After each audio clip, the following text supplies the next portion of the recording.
bem-vindo, obrigado pela sua agenda.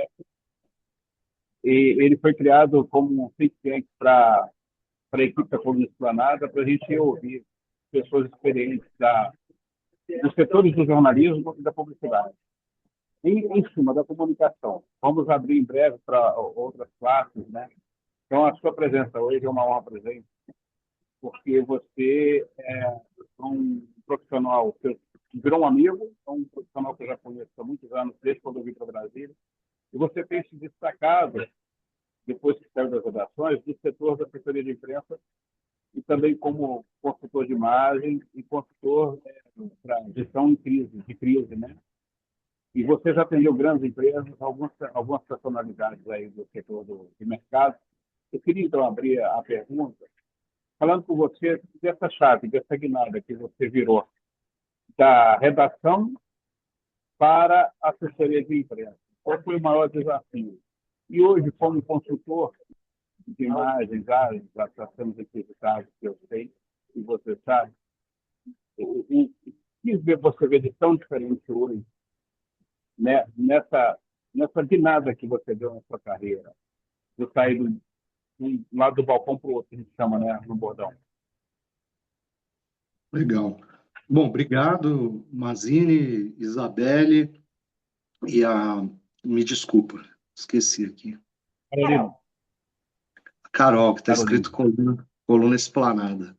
Mas então, eu quero te agradecer, Mazini, a Isabelle e a Carol também, pela recepção aqui. Em primeiro lugar, eu quero dizer que é um prazer estar aqui com vocês, né? Eu acompanho a coluna Esplanada já há muito tempo, talvez desde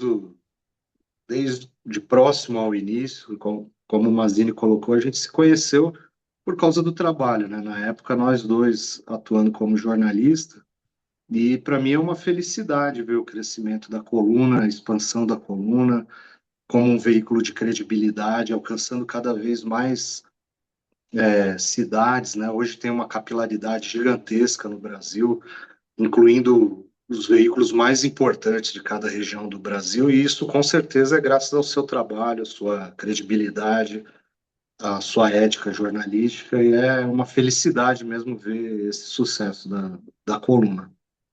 E Obrigado. sobre essa questão que você colocou, Mazini, em primeiro lugar, o que eu observo é o seguinte: o campo da comunicação corporativa, seja na gestão de crise, seja no marketing, seja na assessoria de imprensa, que são áreas muito diferentes uma da outra, né?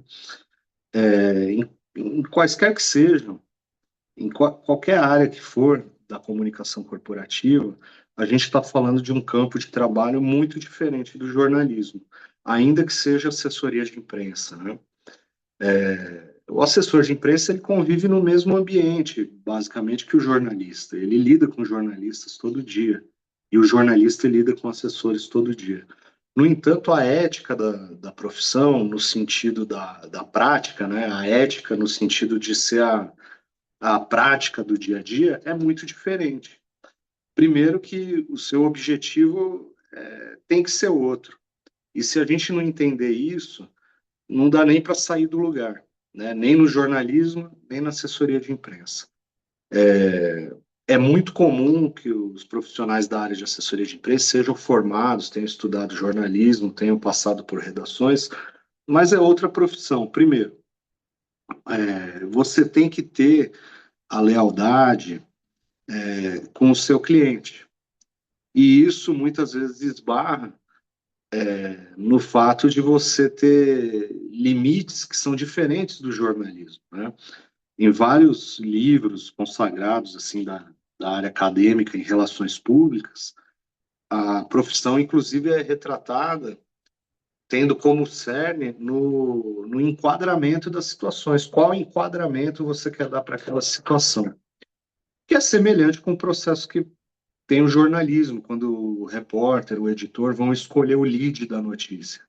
Só que a bússola para o jornalismo, escolher o lead da notícia, é um interesse público, o interesse da sociedade em geral, né, da transparência praticamente total. Hoje em dia a gente já tem esbarrado em várias discussões, né, sobre o limite da transparência que o jornalismo tem que dar ou não. Recentemente, houve uma discussão que tomou conta das redes sociais sobre a pertinência, por exemplo, de um jornalista divulgar um caso de agressão, ou de assédio sexual, sendo que a vítima não dá o seu aval para essa divulgação, né? Até que ponto um personagem da história tem o direito de autorizar ou desautorizar a publicação de uma notícia, enfim. Mas ainda assim o jornalismo é praticamente a transparência total. Já na área de relações públicas, dentro da qual a assessoria de imprensa é só uma das várias atribuições que existem, esse enquadramento tem outra bússola, é outro norte, é um enquadramento ou para você potencializar, né, divulgar mais os efeitos positivos, o impacto positivo de um projeto, as competências de uma pessoa, né? Então, para resumir, a gente marca gol no jornalismo quando dá um furo, quando acerta um lead, né, alguma coisa assim. A gente marca gol na assessoria de imprensa quando a gente consegue emplacar bem uma reputação, uma imagem, ou proteger essa imagem de forma satisfatória. Então, o gol é diferente, são dois esportes diferentes, assim, né? Perfeito, foi sucinto e direto. Obrigado. Carolina, vai você?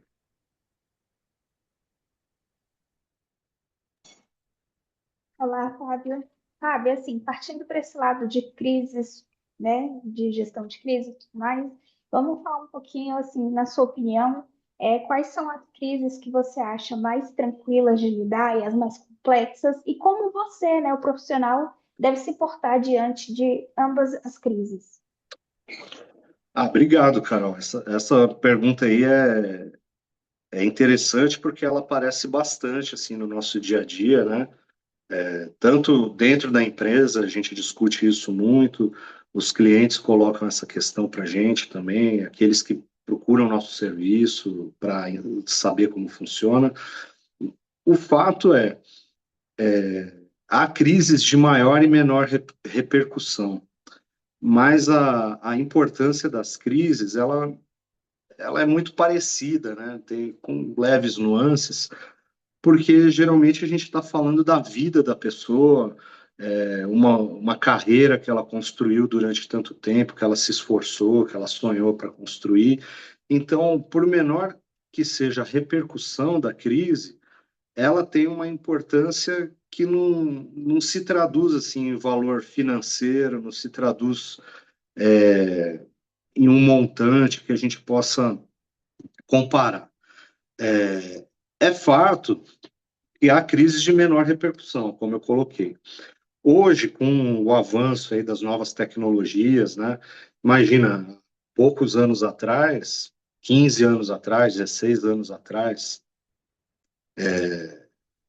a gente não tinha o smartphone tão popularizado quanto hoje. Hoje, praticamente, todo mundo tem smartphone, tanto que a internet, ela se consolida de vez no Brasil, no mundo todo, talvez, sobretudo no mundo em desenvolvimento, nos países mais pobres, com a popularização do smartphone.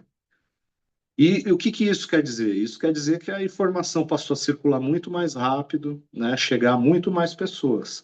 E depois vem as redes sociais, começa isso com Twitter, Facebook, enfim. A gente pode ter, e esse sucesso das novas tecnologias, redes sociais, ela abriu um novo flanco de crise, né?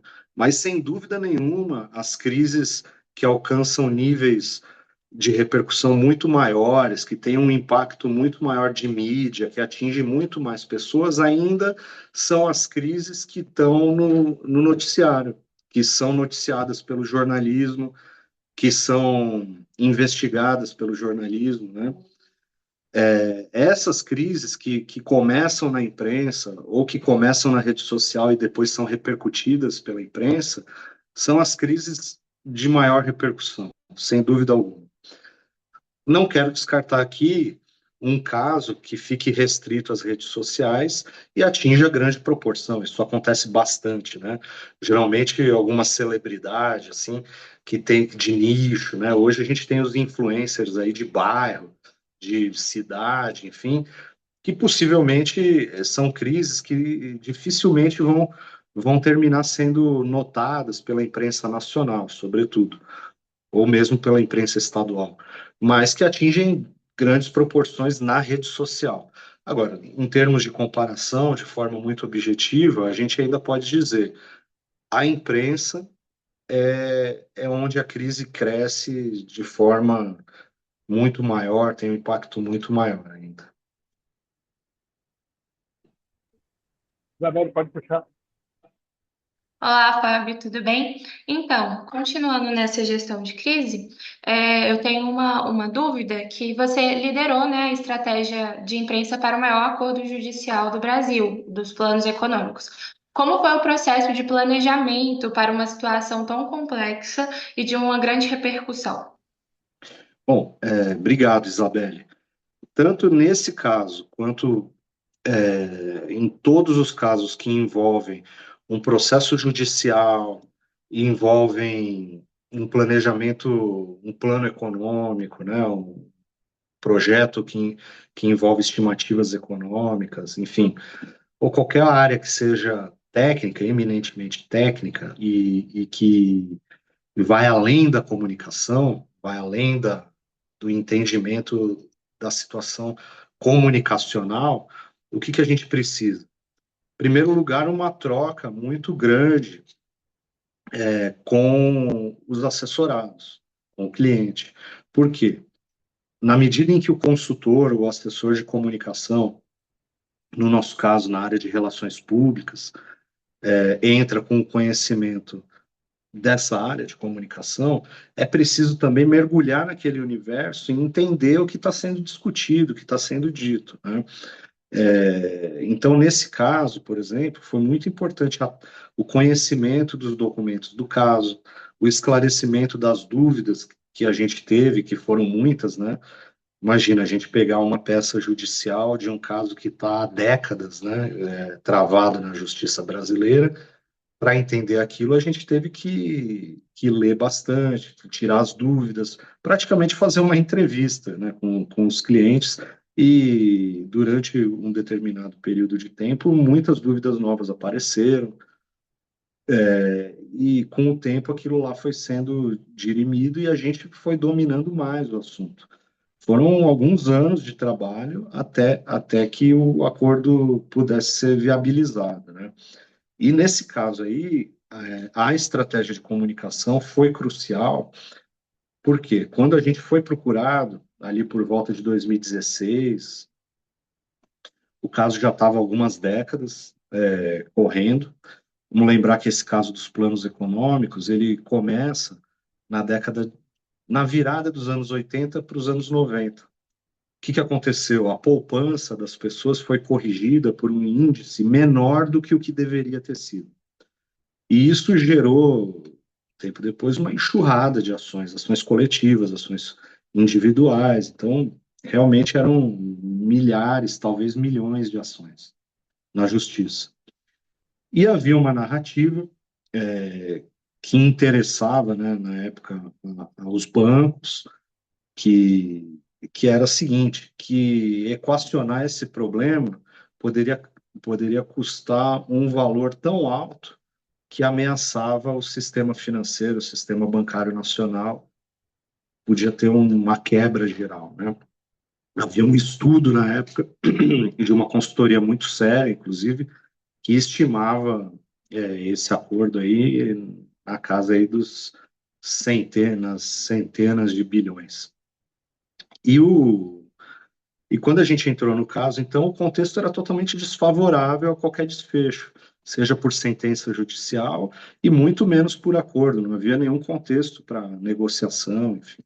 Então, depois da gente estudar bem o processo, de conversar muito com os advogados que estavam trabalhando na causa, houve ali um entendimento de que, na verdade, não eram centenas de bilhões, e sim algumas dezenas, talvez. Um valor muito menor, um valor muito grande, mas ainda assim distante daquele montante exorbitante que ameaçaria o sistema nacional. Então, o nosso trabalho, por meio de sugestões enviadas à imprensa, né, por meio de artigos de opinião que foram assinados pelos nossos assessorados na época e publicados por veículos respeitados, nacionais, foi mostrar para a opinião pública que não havia esse risco e que, muito pelo contrário, não, era uma questão de justiça com as pessoas que tiveram a caderneta de poupança corrigida de forma equivocada. Então, depois de um tempo que essa outra narrativa, né, ficou consolidada, aí sim se criou o contexto que favoreceu uma mesa de negociação e que terminou no acordo. Então, todos esses casos, o profissional da comunicação, ele precisa estar disposto aí a absorver um conhecimento que ele não tem ou que ele não é muito familiar, né? No nosso caso, ao longo dos anos, a gente se especializou nessa área jurídica, sobretudo por causa da nossa atuação em crises, que sempre envolvem algum processo, uma ação. Mas rotineiro aqui, chegar algum tema, a gente já teve cliente da área médica, já tivemos clientes é, da área veterinária, já tivemos clientes da área de startups. Então, sempre que chega uma coisa nova, é muito importante fazer de tudo para dominar ao máximo. É claro que a gente não vai virar um especialista no tema como são os assessorados, mas é preciso conhecer o assunto para poder justamente buscar o enquadramento correto, saber interpretar as situações, entender as nuances que as situações colocam. Ô, Fábio, você entrou numa área importante, que é a questão do cenário, que a gente chama, né, no cordão aí do seu trabalho, de fazer o cenário para o potencial cliente, para saber como você pode articular essa defesa de uma imagem, ou então ajudar a divulgar algum produto, ou a pessoa, ou a empresa. Então, neste ponto, eu te pergunto, uma pequena provocação. Em algum momento, você virou para o cliente, seja a pessoa jurídica ou física, e falou que, olha, eu avaliei a situação, eu não vou trabalhar com você. E explicou para ele, que é um pouco constrangedor também, mas os analistas, né, os consultores de margem passam por isso também. Falam assim, olha, eu consigo te entregar, ou não consigo entregar, ou eu não quero pegar pepino seu. Passou por isso? Já, já sim.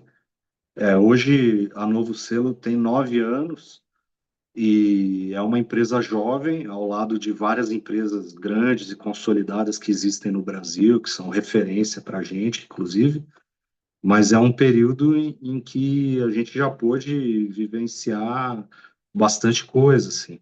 Então já houve caso de alguém me ligar sugerindo ou pedindo para que a gente fizesse um atendimento e a gente teve que recusar ou porque a gente já estava atendendo algum outro caso que causava um conflito, né, de interesses, ou porque realmente era um caso que não daria, né, já que não daria para a gente atender de maneira satisfatória ou com alguns valores que contrariam os nossos, né? Agora, nos casos, mesmo quando a gente tem casos que podem parecer perdidos, há um trabalho a ser feito, né? Então, os limites que a gente coloca com os clientes que a gente aceita aqui são limites da profissão. Por exemplo, há clientes que. E isso é normal, as pessoas não têm obrigação de conhecer nem de saber de nada disso. Um papel que eu acredito que os consultores de comunicação, os assessores de imprensa têm também, é ajudar e educar seus clientes, as empresas, a respeito do que é a relação com o jornalista, com o veículo jornalístico. Então, cabe a nós explicar, por exemplo, que o veículo jornalístico não cobra dinheiro, não apresenta orçamento para publicar uma notícia ou deixar de publicar uma notícia, né? Infelizmente, tem aumentado, sobretudo nas realidades locais, no interior do país, o número de pessoas, enfim, que se dispõem a empreender e montam, né, simulacros aí de jornais ou de portais de notícia e que adotam essa prática. Então, e isso confunde as empresas, muitas vezes, que empresas bem intencionadas, empresas corretas, sérias, mas que, na ausência de qualquer informação disponível, de uma legislação mais clara, assim, não, acabam se confundindo. Então, cabe a nós, por exemplo, explicar isso. Outra coisa, assim como um advogado, a gente estava falando agora há pouco da área jurídica, um advogado não pode virar para um cliente dele e prometer que o juiz A ou B vai dar uma decisão assim ou assado. E no nosso caso também, né, é um trabalho de convencimento, de construção, muitas vezes uma coisa de longo prazo, longuíssimo prazo, né? E a necessidade é urgente, sempre, né? Hoje o nosso mundo vive numa velocidade muito acelerada. Então, cabe a gente explicar isso. Esses são os limites que a gente coloca. Agora, se a gente pegar um criminoso horrível, uma pessoa que é vista como um vilão, né, no locus social do vilão, do malvado, ainda assim ele tem o direito de dar o lado dele, de apresentar as explicações dele, né, se for o caso, dar o contraditório, ou até mesmo de expor seus motivos, suas razões. Então, eu comparo muito com a área do direito. A imprensa, ela também é um tribunal, é o tribunal da opinião pública, que não é regido por nenhuma lei como as que regem o processo penal, por exemplo. Então, não está assegurado o contraditório, ampla defesa. Isso depende da consciência, né, da formação ética dos jornalistas, mas é papel nosso lembrar alguns colegas que eles precisam ouvir o outro lado, abrir espaço para explicação. Então é isso, a seleção dos casos é essa. É claro que pode ter um tipo de crime ou outro e a gente não se sinta à vontade de, de assessorar, né? Alguém que está acusado de algum tipo de crime que a gente não fique confortável. Nesse caso, a gente já recusou, sim. Mas os limites são esses: é o limite da profissão, é o limite técnico e não uma questão de gostar ou não do cliente, do que ele fez ou não. Carol ou Isabelle, quem vai? Sim. Fábio, a respeito do seu mestrado nos Estados Unidos na área de comunicação corporativa, eu queria entender assim, se há alguma diferença da forma como a assessoria de lá lida com a comunicação corporativa em relação aqui, se há mesmo, como eu posso dizer, a mesma maneira de lidar. O que você pode dizer para a gente em relação à comunicação corporativa de ambos os países? Obrigado, Carol. Olha, é muito comum, tá? É a prática no nosso país, que as pessoas que estão na área da gestão de crise, da assessoria de imprensa, usem os conhecimentos que foram aprendidos na prática e que, a certa medida, é a melhor formação possível, né? Eu nunca me desvinculei disso. Eu estudei jornalismo na faculdade. Ainda na faculdade eu tive a sorte, aí, a oportunidade de entrar no mercado de trabalho, então sempre valorizei muito isso. Mas quando eu fiz a transição da redação para a comunicação corporativa, eu senti a falta de estudar mesmo aquilo, de entender os processos, e fazer um mestrado na área de relações públicas me permitiu ter respostas para coisas que eu não conseguia ter sozinho ou na prática, né? Com certeza, assim, a maior parte do que a gente faz na Novo Selo hoje, e pelo que eu vejo dos nossos colegas em outras empresas, tem muito aprendizado na prática, errando, né? Enfim, obtendo respostas negativas para os seus pleitos, etc. Mas esse mestrado, primeiro, eu escolhi os Estados Unidos porque, junto com a Inglaterra, assim, são países que têm uma área de relações públicas e de comunicação como um todo, inclusive de jornalismo, muito dinâmico, muito desenvolvido. Enquanto lá relações públicas tem uma história de mais de 100 anos, e jornalismo mais, aqui no Brasil, por exemplo, a primeira faculdade de jornalismo que a gente teve foi a Casper Libero, que ainda existe lá em São Paulo, uma excelente faculdade, mas, se eu não me engano, nos anos 70, né? Então, é uma história muito mais jovem. A área de litigation PR, por exemplo, que é uma comunicação especializada a auxiliar clientes que estão envolvidos em processos judiciais. É uma coisa que já está muito consolidada nos Estados Unidos, e no Brasil ainda é um cenário inicial, com poucos profissionais, poucas empresas, né, já consolidadas, habilitadas a atuar em casos muito complexos. Então é isso, por isso que eu busquei lá. E a Georgetown University, ela junto com a University of South California, ela é a mais bem ranqueada nessa área, com a diferença de que a Georgetown fica em Washington, então seria uma realidade mais próxima de Brasília. O impacto disso no trabalho é imediato, assim, né? É muito imediato, assim, a forma de usar os conhecimentos. Então, por exemplo, uma coisa que é muito comum aqui no Brasil a gente vê são relatórios de assessoria de imprensa que tentam converter as reportagens, as notícias em que a assessoria consegue incluir seu cliente, converter isso em valores financeiros que seriam correspondentes a espaço publicitário, né? Então, tendo contato com o ambiente acadêmico, para mim foi possível entender melhor por que que isso não procede, por que que não se deve fazer isso, por que que é falacioso, né? E é só um exemplo de uma reflexão que no dia a dia do trabalho, às vezes a gente não consegue ter, né?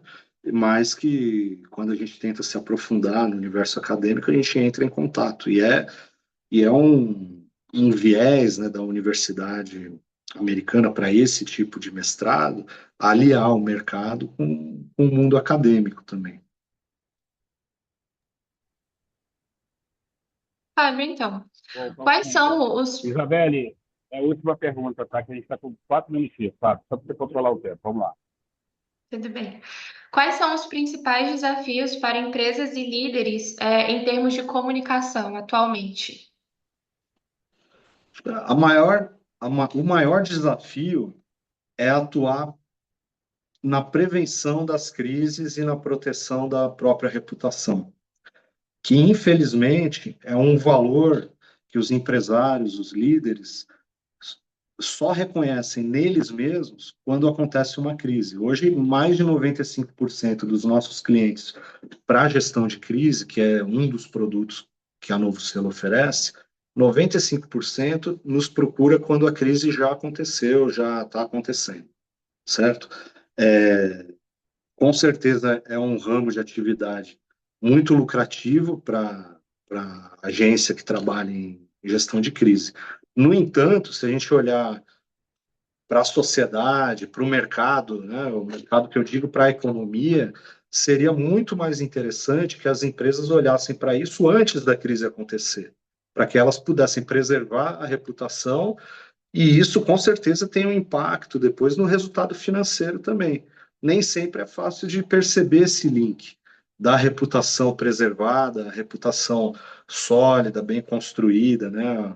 De ter relacionamentos com a imprensa, de usar a rede social de uma forma responsável e o resultado financeiro da empresa. Mas ele existe, isso daí é comprovado já, e a gente pode repassar, né, essa comprovação sempre que há uma crise de reputação e as empresas entram em recuperação judicial, em falência, e o impacto disso para toda a sociedade, não só para a empresa, é desastroso, né? Agora, para a sociedade é muito ruim, porque são empregos, vagas de emprego fechadas, é uma empresa a menos, enfim, todo esse impacto é muito negativo. Então, atuar na prevenção às crises e no fortalecimento da reputação, hoje é uma deficiência da maioria das empresas brasileiras e multinacionais que atuam no Brasil. Qual o seu maior desafio hoje? Você acabou de citar uma coisa interessante, que a maioria dos clientes não sei se a maioria, eles procuram quando a crise já estourou e já foi embora.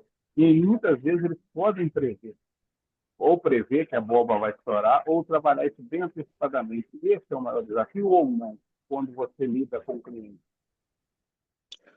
Qual crise, qual situação é mais difícil de atender, antes da crise ou depois que a crise Então, estourou? assim, você citou que um dos desafios é essa questão que muitos procuram já com a crise estourada. Então, assim, a coisa começa a acontecer, já era para procurar um consultor, uma assessoria, não, o cara deixa o problema virar muito maior ainda. Esse é um dos problemas. É quando isso acontece, qual o seu maior desafio em lidar com o cliente Entendi. nesse sentido? O maior desafio numa situação dessa, em que a crise já está acontecendo há bastante tempo, ou há vários dias, que no intervalo de alguns dias já é bastante tempo, inclusive. O maior desafio nesse caso é, é organizar o cenário de informação, porque a chance de já terem sido disseminadas informações equivocadas, preconceitos, é, desinformações que só pioram a situação do cliente é muito grande. É muito grande a chance, no intervalo de alguns dias, e a desinformação, a informação falsa e tal, já ter propagado. Então, esse se torna um desafio adicional, né, para a comunicação de crise e exige aí um trabalho muito mais intenso, no sentido de que no mesmo pouco intervalo de tempo é preciso fazer muito mais coisas para tentar diminuir o impacto negativo da crise. Em algumas situações, quando acontece isso que você colocou, o trabalho todo ele é voltado para a redução de danos, né?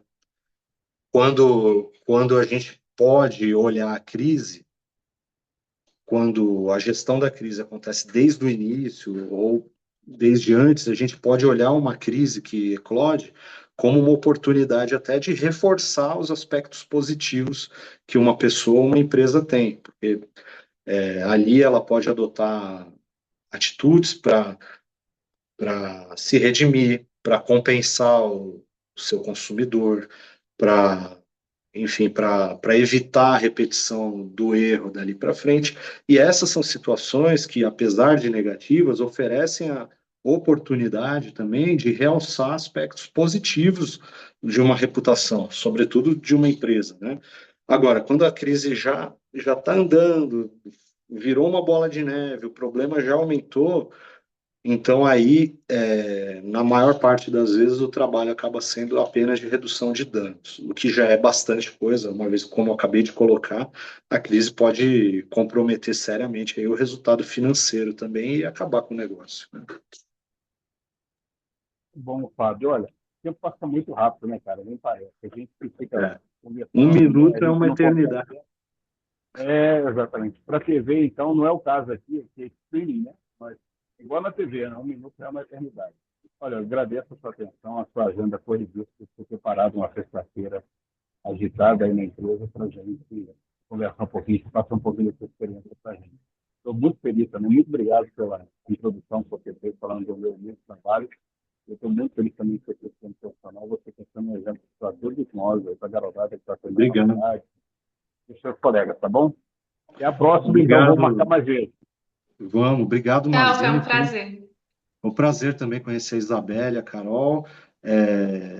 Enfim, sigo aqui torcendo muito e sendo fã da Coluna Esplanada. Estamos aqui esperando a Tchau, sua tchau. visita, tá? Combinado. Até mais. Tchau, Tchau, tchau. tchau.